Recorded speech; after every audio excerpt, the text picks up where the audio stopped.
Olá, seja muito bem-vindo e bem-vinda ao Eu Profundo. Hoje a gente vai, assim, explorar juntos uma história que atravessa milênios, sabe? E continua cutucando a gente. A história de Jó. Ah, essa história pega fundo, né? Fala de um homem, um cara tido como exemplo de retidão, de fé, que de repente, assim, vê o mundo desabar sobre a cabeça. Exato. E aí vem aquelas perguntas gigrantes, né? Por que a gente sofre? Existe justiça nesse mundo? Como manter a fé quando tudo parece perdido? E quem é esse Deus, afinal? Tão poderoso e às vezes tão silencioso. Isso. Nossa ideia aqui não é dar respostas prontas, até porque, vamos combinar, a própria história não faz isso. Não mesmo. Mas a gente quer desvendar os pontos-chave, sabe? Sentir a força dessa narrativa e entender por que ela ainda mexe tanto com a gente.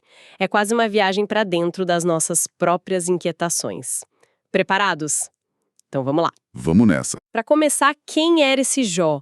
A Bíblia pinta um quadro, nossa, quase perfeito, né? Homem íntegro, reto, temente a Deus, desviava do mal. Uhum. Morava lá na terra de Uz, era rico pra caramba, muitos bens, muitos mesmo, e uma família grande, feliz, 7 filhos, 3 filhas. É, aquela imagem da vida abençoada, sabe? A pessoa que parece ter tudo no lugar, admirada por todos, aquela vida de comercial de margarina que você falou. Exatamente. Só que aí a câmera da história sobe, vai lá pro céu, e a gente vê uma cena, nossa, bem intrigante. Deus reunido com seres celestiais, os tais filhos de Deus. Isso. E no meio deles, uma figura que o texto chama de Satanás. É bom a gente notar que aqui ele não é bem o diabo de chifre, tridente que a gente imagina, né? Não. Ele funciona mais como um acusador, talvez um promotor cósmico, alguém que questiona. Um advogado do diabo, literalmente, talvez. É uma boa forma de ver. E Deus, com orgulho, aponta Jó. Olha só meu servo Jó. Não tem ninguém igual a ele na terra. Quase que se gabando, né? E aí vem a provocação. Satanás, com aquele cinismo todo, responde algo tipo: ah, claro que ele é fiel. Com essa vida boa que o Senhor deu pra ele, cercado de proteção, tudo dando certo. Tira tudo dele pra ver se ele não te amaldiçoa na tua cara. Isso já joga uma questão no ar, logo de cara, né? A nossa fé depende das coisas estarem bem. É só uma troca. É uma questão bem desconcertante, né? Tipo, será que a gente só é bom quando tudo vai bem? E Deus, então, permite o teste. Ele dá permissão a Satanás, Permite mesmo. permite, para tocar nos bens, na família de Jó, mas impõe um limite claro. A vida de Jó não pode ser tirada. Ah, tem esse limite. Tem. E aqui a gente já entra num terreno teológico, assim, bem complexo, né? Por que Deus permitiria um sofrimento desse tamanho? A história não dá o porquê de Deus aqui, mas mostra essa permissão dentro de um cenário maior que o Jó, coitado, nem sonha que está acontecendo. É verdade, ele não sabe de nada disso. E o que acontece em seguida é, nossa, de cortar o coração, uma desgraça atrás da outra, numa velocidade absurda. Um mensageiro atrás do outro, né? Sim, chega um, roubaram seus bois e jumentas, mataram os servos. Mal ele acaba de falar, já chega outro. Caiu fogo do céu, queimou suas ovelhas e os pastores. Meu Deus. Nem respira, vem o terceiro. Os caldeus levaram seus camelos, mataram mais gente. E quando a gente pensa não pode piorar... Vem a notícia mais devastadora de todas. Exato. Seus filhos e filhas estavam lá comendo na casa do irmão mais velho. Veio um vento do deserto, um furacão, derrubou a casa e matou todo mundo. Imagina a cena. Né? Receber tudo isso de uma vez só. É perder o chão, a razão, tudo. É inimaginável. E a reação do Jó é um misto de dor profunda e uma fé que choca, né? Ele faz o que era esperado no luto. Rasga as roupas, raspa a cabeça, sinais extremos de dor. Uhum. Mas o que ele faz em seguida? Se joga no chão e adora a Deus. E diz aquelas palavras que marcaram a história. Nu saí do ventre de minha mãe e nu voltarei para lá. O Senhor o deu e o Senhor o tomou. Bendito seja o nome do Senhor. Uau! Mesmo com a dor rasgando a alma, ele não xinga, não culpa diretamente. mas reconhece que, de alguma forma, Deus ainda está no controle. É impressionante. É muito impressionante. Mas a gente pensa, ok, a tempestade passou. Que nada. Tem mais. Nova cena lá no céu. De novo. Deus elogia Jó de novo. Viu só? Mesmo perdendo tudo, ele continua íntegro. E Satanás insiste, né? Ele não desiste. Não, ele diz, mas isso é porque não tocou na pele dele, na saúde.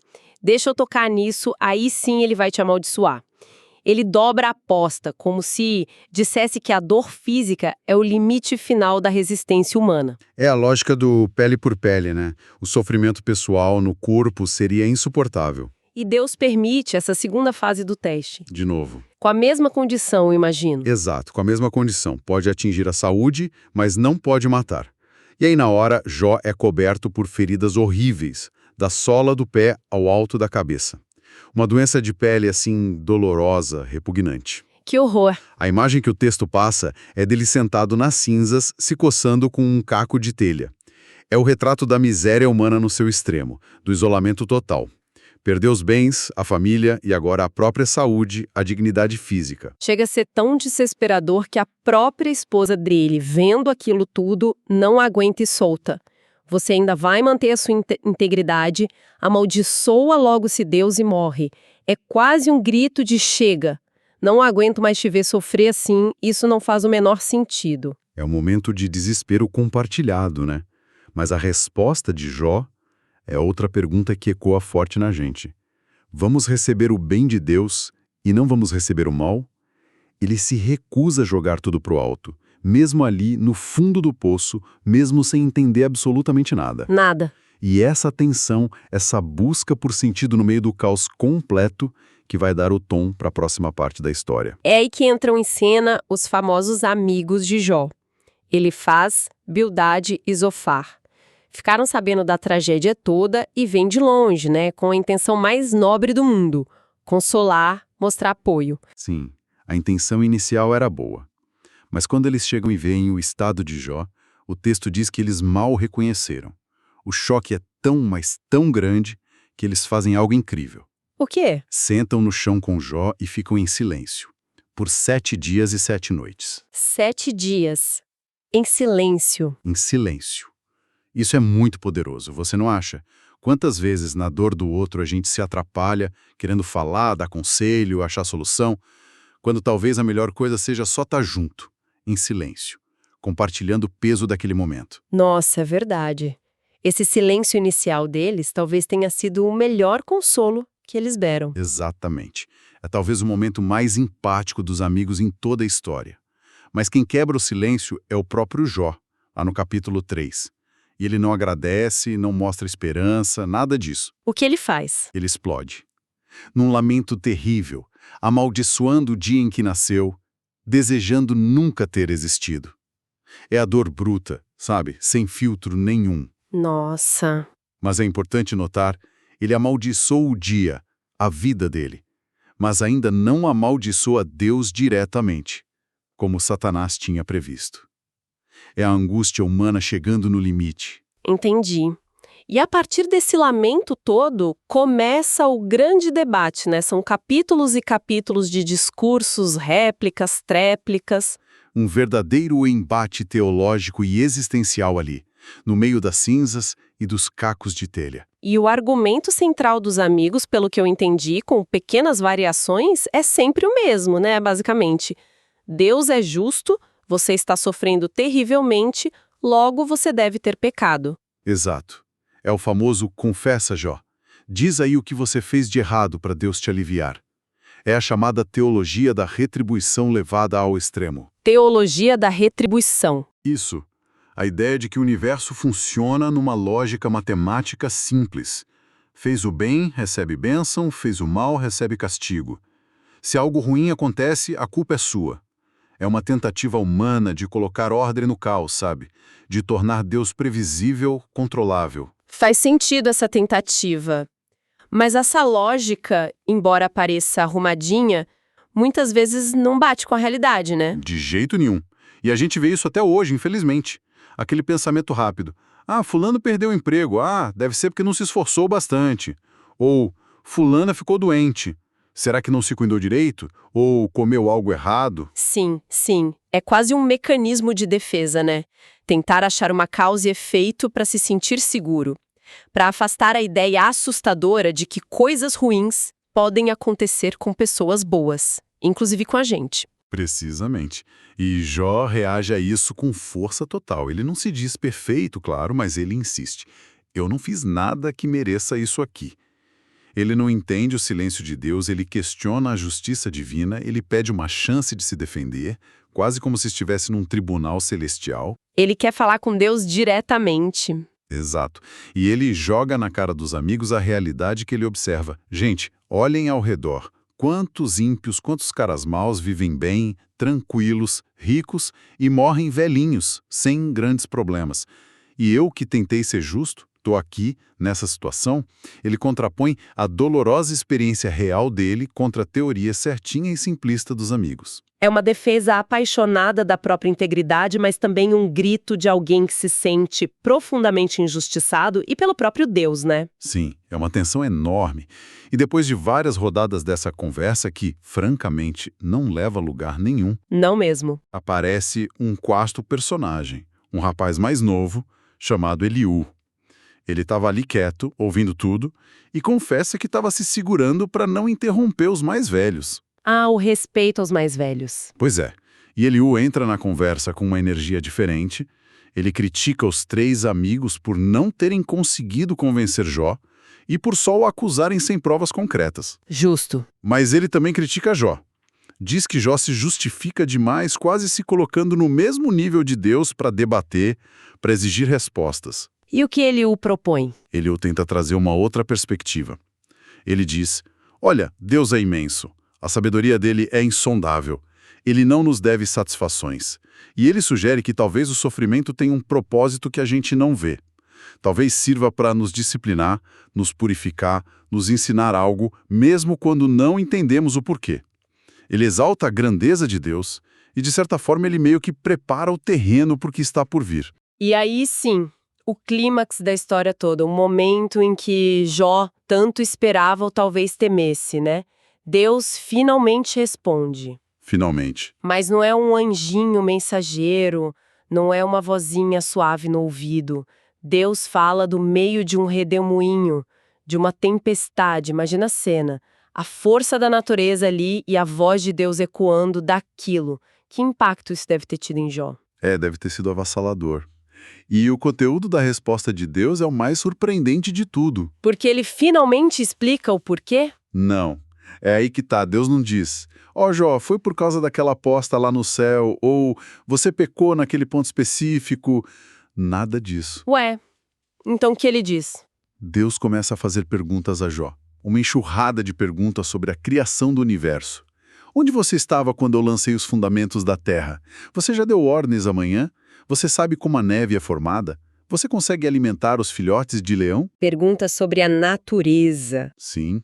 Deus descreve a imensidão do cosmos, a complexidade da natureza, animais selvagens que Jó nem controla, criaturas estranhas e poderosas como o Behemoth e o Leviatã. Mas espera aí, com todo respeito, Deus não respondeu à pergunta central de Jó sobre o porquê do sofrimento dele. Ele meio que muda de assunto, fala de bichos e do tempo. Isso não parece um pouco, sei lá, evasivo? Talvez até meio insensível para alguém na situação do Jó. Olha, é uma reação super natural pensar assim. Pô, Deus, eu aqui sofrendo e você falando de hipopótamo e crocodilo. Mas o ponto aqui parece ser outro, entende? Deus não está dando uma explicação para a dor de Jó nos termos que Jó esperava. Não. Não, Deus está dando uma revelação de si mesmo. Ao mostrar a imensidão, a sabedoria, o poder e até o cuidado que ele tem com um universo vasto e complexo, que funciona por leis que Jó nem sonha em entender, Deus está, na verdade, mostrando a Jó o quão limitada é a perspectiva humana. Faz sentido. É como se Deus dissesse, Jó, você está tentando entender os meus caminhos com base no seu pequeno quintal, mas o meu jardim é um universo inteiro. Você não tem o quadro completo. Você não vê a tapeçaria toda. A resposta não é uma informação factual, é uma experiência da grandeza avassaladora de Deus. Uau! Isso muda completamente a perspectiva. É muito profundo. E como Jó reage a essa não resposta que, na verdade, é uma resposta em outro nível completamente diferente? A reação de Jó é de completa rendição e humildade. Ele diz algo como: eu sou tão pequeno, o que eu posso responder? Eu só posso colocar a mão sobre a minha boca. E depois ele diz a frase-chave: meus ouvidos já tinham ouvido falar a teu respeito, mas agora os meus olhos te viram. Agora os meus olhos te viram. Exato. Por isso, ele continua, eu me abomino, ou me retrato, retiro o que eu disse, e me arrependo no pó e na cinza. Então esse arrependimento final dele não é ele dizendo, ah, tá bom, entendi, eu pequei mesmo e mereci tudo isso.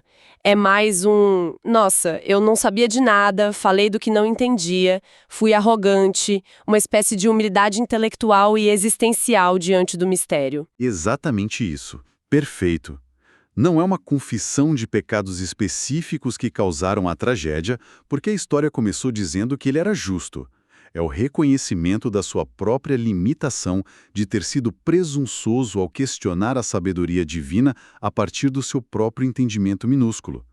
O foco mudou radicalmente. Não era mais a busca por respostas para o sofrimento, mas sim a experiência transformadora de estar na presença de Deus. Ele não entendeu o porquê, mas ele encontrou quem? Que virada espetacular!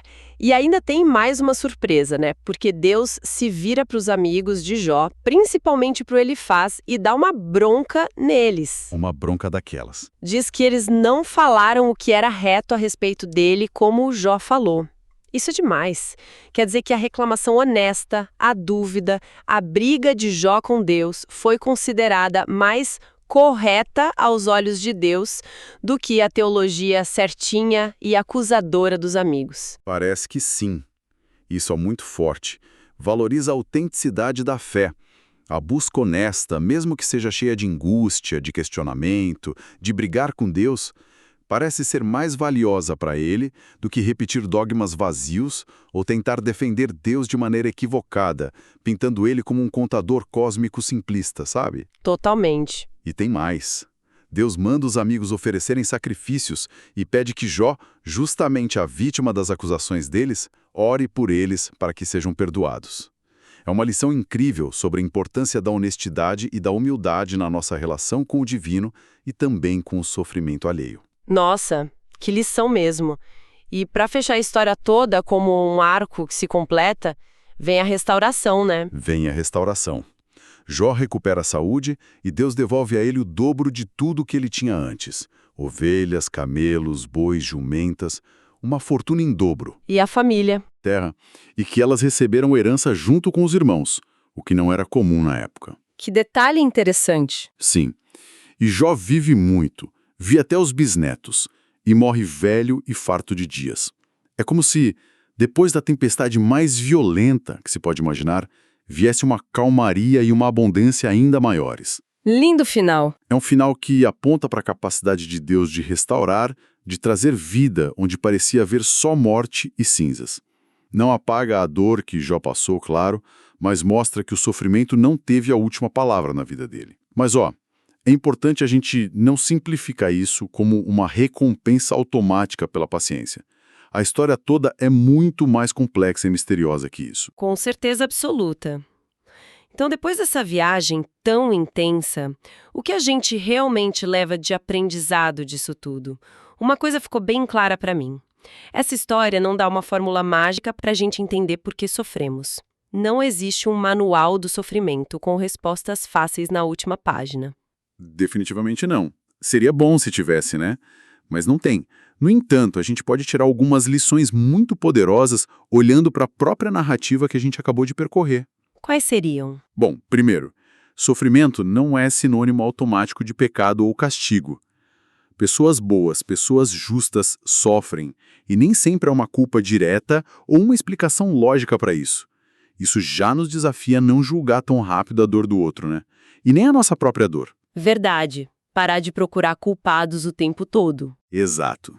Segundo, a gente, como ser humano, simplesmente não tem capacidade de entender completamente os planos, os caminhos, a sabedoria de Deus.